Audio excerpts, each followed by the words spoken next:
Hello students, I am Professor Dr. Rashmi Saxena from Sanskriti University. I am professor at the Department of English, SHSS.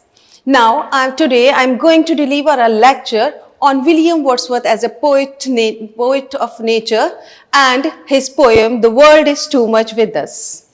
Before going to the poem, I want to tell you William Wordsworth was born on 1770 and he was an English romantic poet. He is known as English romantic poet, and in 1798 with the publication of Lyrical Ballads, he has started the romantic era with the collaboration of S.T. Coleridge. If I am talking about the magnum opus of William Wordsworth, the Prelude was the magnum opus work of William Wordsworth. Although it was unable for him to publish this work in his lifetime, but when he died after his death, his wife has published his magnum opus work, the Prelude, that is previously known as the Poem to Coleridge. He had been the poet laureate in 1843 and till his death in 1850, he had continued to be the poet laureate of his country. The name of his father was John William Wordsworth and his mother was Anne Coxon. William Wordsworth was born on 7 April 1717, as I have already told you, in Cockermouth, Cumberland, and that is known as the Lake District. And because he has born on Lake District, that is the reason he is known as a lake poet in English literature. There are also 3 poets that is also known as the Lake District poet. The number 1 is William Wordsworth, the second is Robert Southey, and the third is S.T. Coleridge. These 3 poets in English literature known as the poet of Lake District or the lake poet. As I have already told you, Wordsworth was poet laureate and he died till his death in 1850, and he died due to pleurisy on 23 April 1850, and he was buried at St. Oswald Church, Grasmere. His widow Mary published his lengthy autobiographical poem to Coleridge by the name of The Prelude several months after his death. As I have told you that William Wordsworth is well known as a nature poet and as a romantic poet because he has started the you can say the romantic era in English literature with the publication of Lyrical Ballad. So Shelley was the great admirer of him, and Shelley called him poet of nature.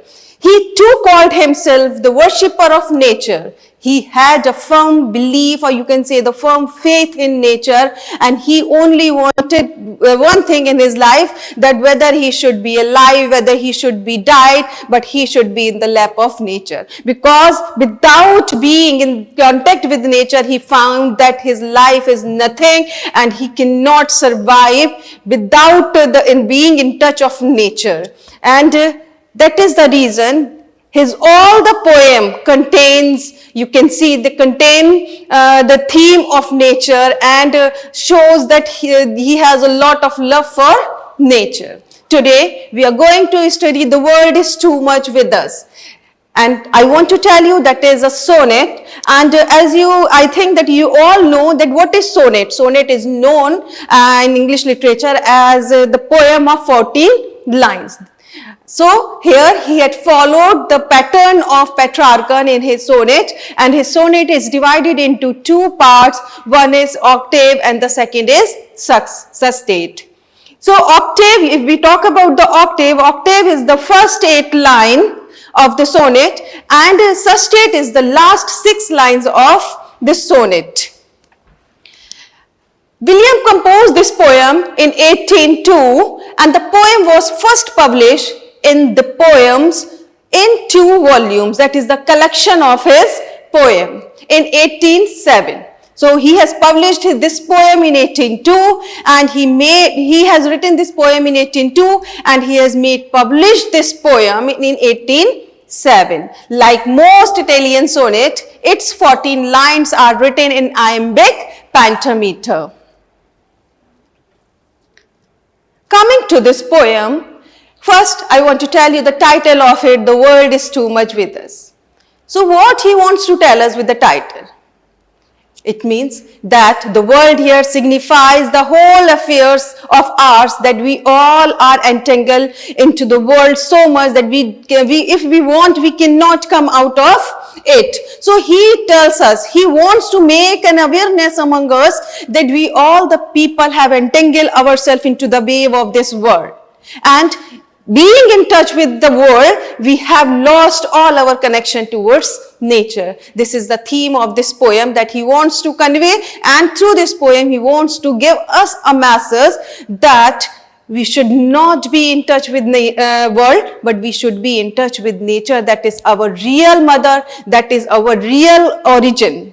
So here in the first line, the same line is here, the world is too much with us, late and soon. Getting and spending will waste our powers. Little we see in nature that is ours, we have given our hearts away a sordid boon. The sea that wears her bosom to the moon, the winds that will be hollowing at all hours, and are up-gathered now like sleeping flowers. For this, for everything, we are out of tune. It moves us not. Now he wishes, great God. That is really very important line for us. That is also giving us a message to all the humanity. Great God, I would rather be a pagan, suckled in a crete outworn. So might I, standing on this pleasant lea, have glimpse that would make me less forlorn. Have sight of Proteus rising from the sea, or hear old Triton blow his wreathed horn. Now, I want to tell you the meaning of these lines and going to explain you. Here, the world is too much with us. It means we are busy in the world so much, whether it is late or soon, whether it is morning or it is evening or the late night. Throughout the whole day, we are only busy in the affairs of world. Getting and spending will waste our powers. What he wants to tell us that we as a human beings doing only two activities. How to get and how to spend. It means how to earn money and how to spend these money. There is only two things that we all are doing. It means we want to accumulate a lot of money. We want to get a lot of success in the life by forgetting the real origin of our birth. And our real origin lies in the lap of nature. So that is the reason he wants to tell us that we are only wasting our powers. The powers that had been provided to us by the God. So what should we do? Whether we should be busy only in getting and spending of the money. We should only think one thing, how to get the money and how to spend them. So in that way, what we are doing, we are only wasting our powers. The next line is, little we see in nature that is ours. What he wants to tell us, the money that we are earning, that is not ours. We'll spend it, we'll get it, that is the only world affairs. But what is ours? Only the nature is ours. It means the thing that has given us birth, the thing that is giving us each and everything into the world. Whatever we are eating, whatever we are wearing, whatever we are doing, each and everything has been provided to us only by the mother nature. And what we are doing, we have totally become forgetfulness towards nature. We don't have time to think about nature. We don't have time to spend our time in the lap of nature.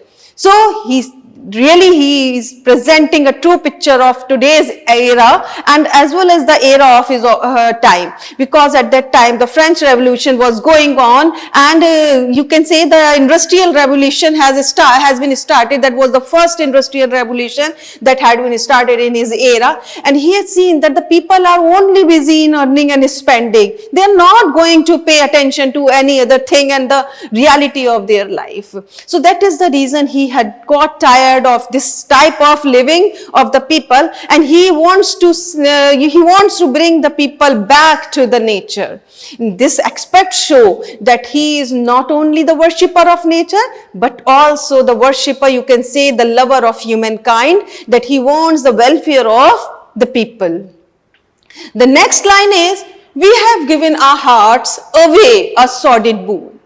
It means now what we are doing, we should give our hearts to the Mother Earth, to the Mother Nature. But what we are doing, we have given our hearts, we have given each and everything of our life to a sordid boon. Sordid boon, you can say, sordid means you can say that the sore boon that is not beneficial to us, and boon, you know, the blessings. Although we think that earning a money, to earn a money, we are getting a lot of things in our life, we are getting a happiness in our life, and we are also providing happiness to our family. But that happiness is only for the short time.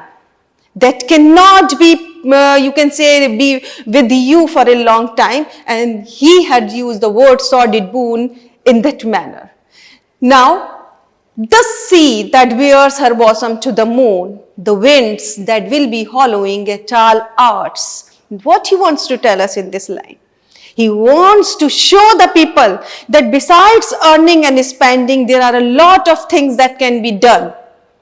You can go back to the lap of nature. You can enjoy the sea that has opened her bosom to the moon. It means that how real and how you can say the good imagination of the poet, that the moon is peeping through to the earth and enjoying the sea that has been opened light onto the earth.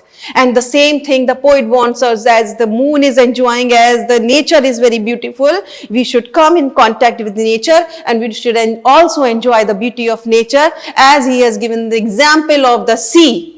The sea that is looking extremely beautiful into the light of the moon, and that has opened her bosom to the moon in order to enjoy the rays of the sun on it.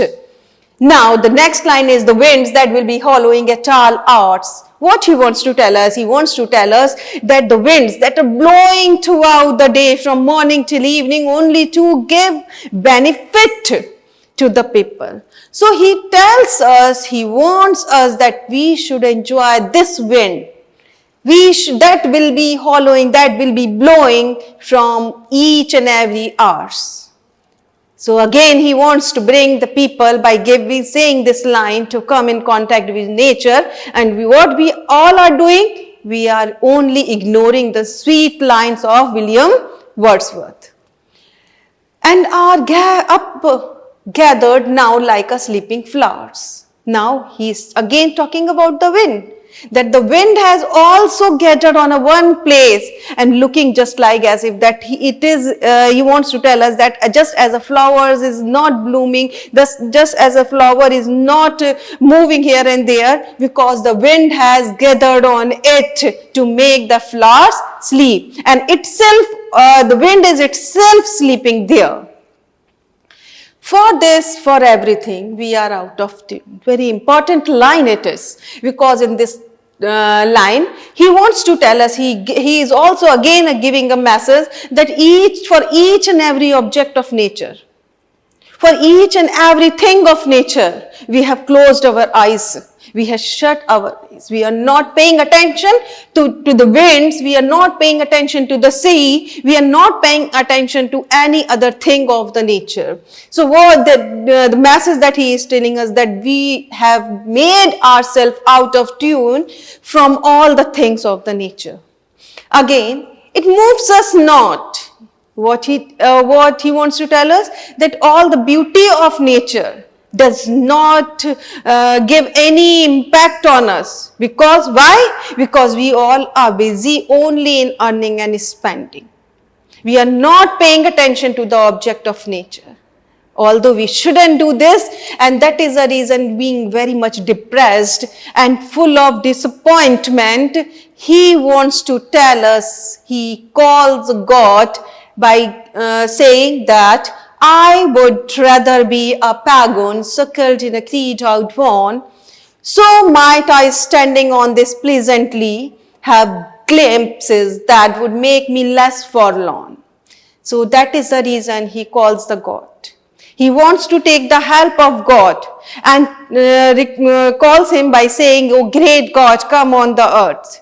And because he doesn't want to be entangled into the world affair, and he wants to be a pagan. Pagan means, you can say, the worshipper of nature. So he wants to be a pagan so that he can enjoy standing on the pleasant lea. Is standing on the lea means grass.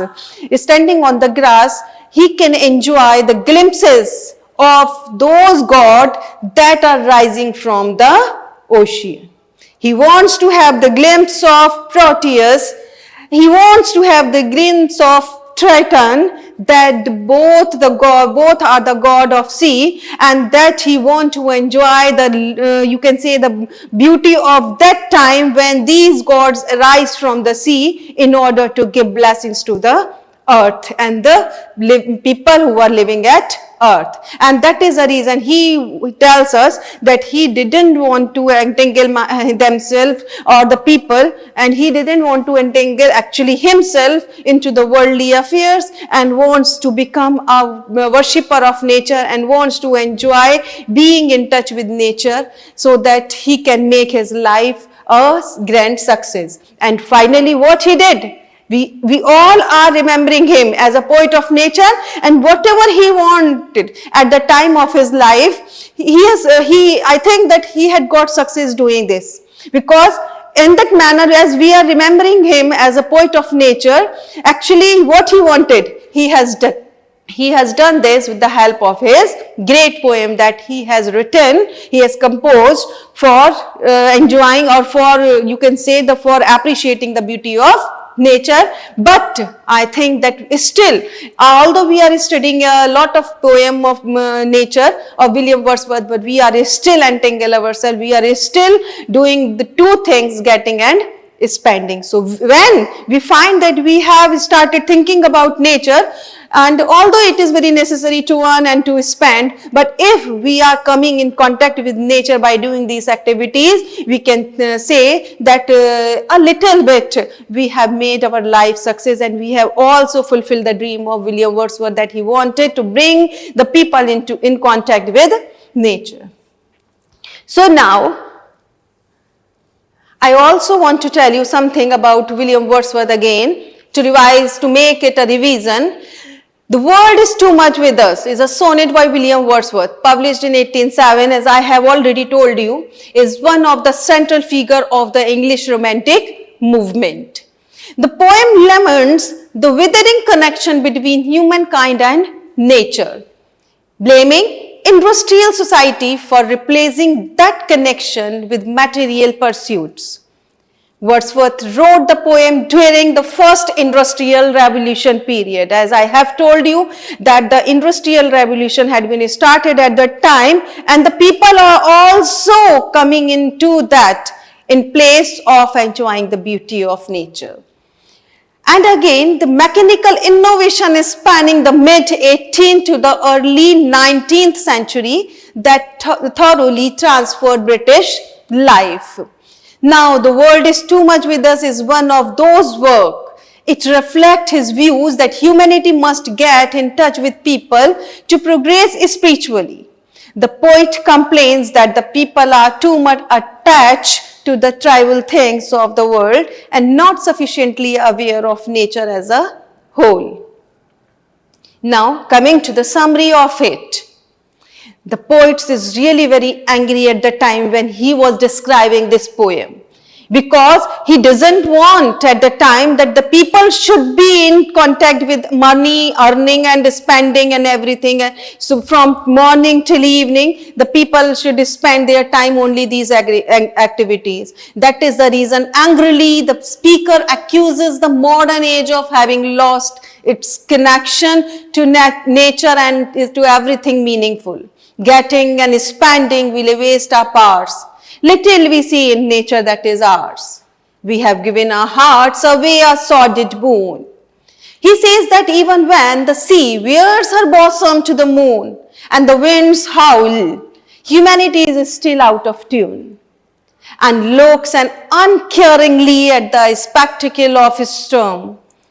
The speaker wishes that he were a pagan raised according to the different vision of the world, so that standing on this pleasant lea, he might see image of ancient gods rising from the waves, a sight that would cheer him greatly. He imagines Proteus rising from the sea, and Triton blowing his wreathed horn. So I think that you all have understood what the poem wants to tell us. Talking about the form of the poem, this poem is one of the many excellent sonnets Wordsworth wrote in the early 18th. Sonnets are 14-line poetry invention written in iambic pentameter. There are several varieties of sonnets. The World is Too Much With Us takes the form of a Petrarchan sonnet, model after the work of Petrarch, an Italian poet of the early Renaissance. A Petrarchan sonnet is divided into two parts.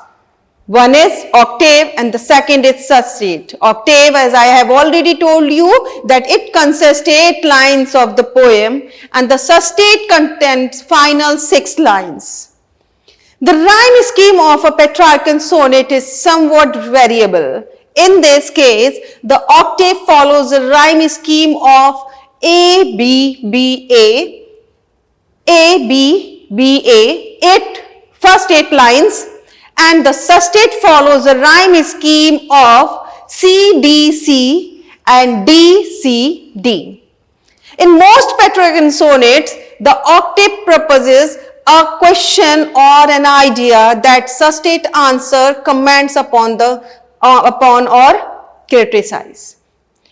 Okay, I think that you all have understood the world is too much with us well, and will definitely understood the message that the poet wants to convey to us. As we are studying William Wordsworth, so I want to tell you one thing, that William Wordsworth has published Lyrical Ballad in 1798. And as soon as he published Lyrical Ballad 1798, from that very point, the Romantic era has been started. Lyrical Ballad is the collection of many poems, and that has been written with the collaboration of S.T. Coleridge. S.T. Coleridge has also contributed to 4 poems into this collection poem, into this publication, and after that he has also added Preface to Lyrical Ballad. He has also published his another collection of his poem by the name of Preface to Lyrical Ballad. Now, what is the difference between the Lyrical Ballad and Preface to Lyrical Ballad? Lyrical Ballad is only the collection of his poem that was published first, and the next, when he published Preface to Lyrical Ballad, he has added a preface into it and also has given the definition of poetry. He has also told what poetry according to him. So if we come to that point, we find that he has told that poetry is an spontaneous overflow of powerful feeling collected in tranquility. So it means what he wants to tell us, that poetry is not the construction of many meter, rhyme scheme, pattern, and you can say the melody, but poetry also instruct the people. Poetry also, you can say, give the message to the people, and that is the reason and how the poetry is being written, when a lot of emotion are collected into the heart of the poet, and when he sits in the tranquility, or you can say in peace, then all of a sudden what happens, that all the feelings started coming out of it in the form of, you can say, poem. The poet starts writing poems at that time. This is the definition that the poet has given for poetry in Preface to Lyrical Ballad. So I have told you that the first publication of Lyrical Ballad in 1798, and the second publication of Lyrical Ballad with the title A Preface to Lyrical Ballad was published in 1801. He has also published 2 more collections in it. And if we talk about the life of William Wordsworth, we find that although he had passed his whole life among the beauties of nature, and that is the reason in many of his poems he has also given the stage of the people, how to, when the people started growing up, then how he come in contact with nature and how he started thinking over about nature. So again, I want to make a revision of this poem, The World is Too Much With Us. So that would be very beneficial for you if I am going to explain this poem again to you. The world is too much with us, late or soon. Getting and spending we lay waste our powers. Little we see in nature that is ours. We have given our hearts away, a sordid boon. So again I want to tell you what the poet wants to convey here. The poet wants to convey here that whatever we are doing in this world, we are doing only two activities, that is only to getting and spending. What we are getting and what we are spending. It means we are only busy in earning money. We only think about two things, how to earn money and how to spend the money. And if we are doing the same activity throughout our life, it means we are wasting our powers that has been given to us by our God. So what we should do according to William Wordsworth? According to William Wordsworth, we should come in contact with nature, we should think about nature, and we should enjoy the beauties of nature if we want to make our life success, if you want to be, you can say, the spiritually elevated. Then that is the reason he gives this message into this poem. The next line is, little we see in nature that is ours. So here he wants to tell us that although we should enjoy the beauty of nature in each and every moment of our life, but what we are doing, again I come back to this line, getting and spending.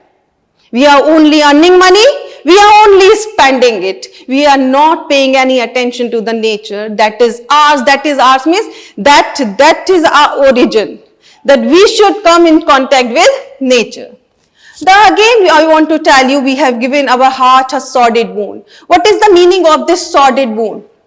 Here we find the figure of speech oxymoron. What is oxymoron? You know, actually, oxymoron is a figure of speech where we put two contradictory thought together, and that figure of speech is known as oxymoron. Sordid means here the sore, and boon means the blessings. So here what he wants to tell us, sordid boon, through the sordid boon one, he wants to tell us that although we are really very much happy at the time when we earn money, we think that we are getting success in our life, we think that we are getting a lot of happiness in our life, but what is the reality of this happiness? Is this happiness is forever? Is this happiness for our whole lifetime? No. As soon as the money will be spent, we find that the happiness is also gone away with the money. But if we are coming into contact with nature, if we are enjoying the lap of nature, coming into the lap of nature, we find the true happiness in our life. So he is giving us a warning into that manner, and to these two words, this oxymoron, that we should not enjoy our life being happy in earning and spending, but we should come in contact with nature. We should not give our hearts to that things, but we should think about nature also. That is the reason, again, in the next line, he is giving the example of the beautiful objects of nature. He is giving the example of sea and winds. The sea that looks extremely beautiful at that time when the moon is in the sky, because the moon is, the rays of the moons are coming onto the earth, and the scene is really very beautiful when the rays, you can find the rays of the moon to the sea also.